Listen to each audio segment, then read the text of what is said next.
मुख्यमंत्री माझी लाडकी बहीण योजनेसाठी अडवणूक दिरंगाई पैशाची मागणी केल्यास कठोर कारवाई। मुख्यमंत्री माझी लाडकी बहीण योजनेसाठी आवश्यक प्रमाणपत्रे देणे, अर्ज भरून घेणे यासह या संपूर्ण प्रक्रियेत महिलांची अडवणूक केल्यास, प्रक्रियेत दिरंगाई केल्यास किंवा योजनेच्या लाभासाठी महिलांकडून पैशाची मागणी करीत असल्याचे निदर्शनास आल्यास अशा अधिकारी कर्मचाऱ्यांवर कठोर कारवाई करण्यात यावी, अशा सक्त सूचना मुख्यमंत्री एकनाथ शिंदे यांनी दिल्या आहेत।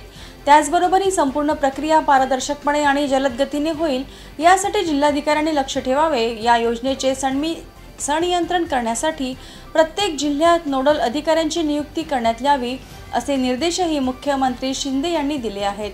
त्याचबरोबर योजनेसंदर्भातील कागदपत्रे उपलब्ध करून देणे किंवा फॉर्म भरून देण्याचे निमित्त करून निर्माण होणारे दलाल अजिबात खपवून घेतले जाणार नाहीत। एखाद्या कार्यालयात असा प्रकार निदर्शनास आल्यास संबंधित कार्यालय प्रमुखावर तसेच दलालांवर कठोर कारवाई करण्यात येईल, असेही मुख्यमंत्र्यांनी सांगितले आहे। योजनेसाठी नावनोंदणी, अर्ज करणे आदी कामांसाठी होणारी गर्दी लक्षात घेऊन अर्ज करण्याची मुदत 31 ऑगस्ट 2024 पर्यंत वाढविण्यात आली आहे।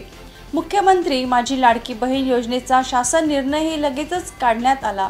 या योजनेतील पात्र महिलांना महिन्याला 1,500 रुपये म्हणजे वर्षाला 18,000 रुपये राज्य सरकार देणार आहे।